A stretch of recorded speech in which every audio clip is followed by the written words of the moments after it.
Les légendes et les dragons. Peu d'hommes peuvent résister à l'envie de se battre contre l'un d'entre eux.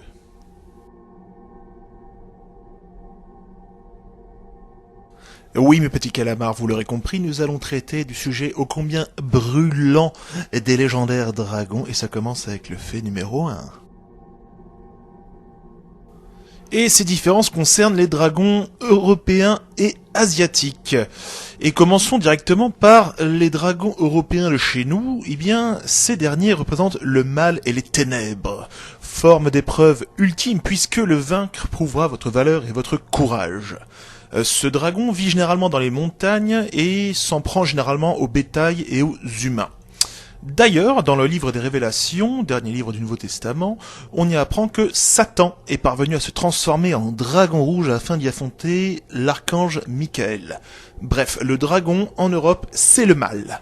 Pour son cousin asiatique, c'est plutôt l'inverse. En Chine, par exemple, il est le symbole de la noblesse, de la sainteté et de la bonne fortune. Contrairement au dragon d'Occident d'ailleurs, celui d'Asie, physiquement, est assez long, très fin.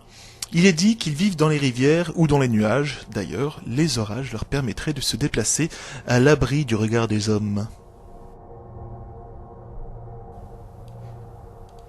Et pour ce second fait, nous allons partir dans le passé, puisque si l'Antiquité et le Moyen-Âge ont eu leur flot de représentations dragonesques, au Moyen-Orient, la première évocation de ces monstres date de 2600 avant Jésus-Christ. Les Sumériens, en effet, les décrivaient comme des hybrides, ni des dieux ni des démons. Ils pouvaient influencer sur les événements naturels et n'étaient ni bienfaisants ni malfaisants. D'ailleurs, deux des dragons sumériens les plus connus s'appelaient Mushuzu et Ningishizida. C'est pas évident à prononcer. Allez, on retourne dans le présent maintenant puisqu'on va parler des dragons dans la culture populaire. Ces derniers apparaissent dans à peu près 90 films, 30 séries TV et plus d'une centaine de dessins animés et quasiment le même nombre pour les animés. Les dragons sont donc les stars de nos écrans, mais vous apprendrez que le premier film qui nous a apporté des dragons sur grand écran est le 7e voyage de Sinbad, un film américano-britannique de 1958 réalisé par Nathan Juran. Le film faisait apparaître des créatures dont les dragons et ces derniers étaient animés en stop motion et c'est plutôt classe. Et avec cet avant-dernier fait, on va se plonger un peu dans les différentes familles de dragons. Vous le savez, comme les dinosaures dont chaque espèce a sa propre famille et ses dérivés, eh bien, pour les dragons, c'est assez similaire. Vous avez, dans un premier temps, la wyvern. Assez ressemblant avec les dragons, la différence que les wyverns n'ont que 2 pattes, sont beaucoup plus petites et ne peuvent pas cracher de feu. Les wyverns, par rapport à leur taille, celle de Monster Hunter, nous indique qu'elles mesurent environ 2 mètres, alors que les dragons peuvent en faire une bonne dizaine. Vous avez ensuite les Vrim, ou Jormungandr, ou encore Léviathan. C'est techniquement un serpent de mer. Ils peuvent mesurer jusqu'à 60 mètres.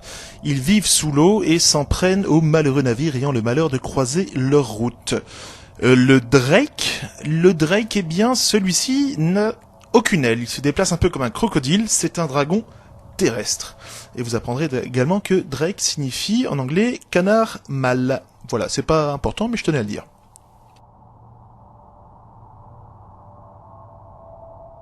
Et pour ce dernier fait, saviez-vous que des dragons existaient dans la vraie vie? Alors, rien à voir bien sûr avec les dragons ailés de la mythologie. Vous savez bien que beaucoup d'animaux porte le titre de dragon, eh bien je vais vous en parler d'un en particulier. Connaissez-vous le Black Dragonfish? C'est un gentil petit poisson qui vit à 2 km de profondeur, donc dans les grandes et noires profondeurs, et il a hérité du titre de dragon pour un fait bien particulier puisqu'il a la capacité de produire sa propre lumière afin de tout simplement attirer ses proies. En dehors de son aspect plutôt terrifiant, d'ailleurs il faut savoir que cet animal a inspiré Alien, on en revient toujours aux xénomorphes, eh bien ce dragon n'est pas si grand que ça puisqu'il mesure à peine 40 cm. Et comme d'habitude en fin de vidéo, 2-3 petites recommandations. Un documentaire, un docu-fiction dont je vous mettrai le lien, qui imagine la découverte d'un fossile de dragon. C'est absolument passionnant. Je vous mettrai le lien et vous pourrez le découvrir. C'est un documentaire qui a une dizaine d'années environ.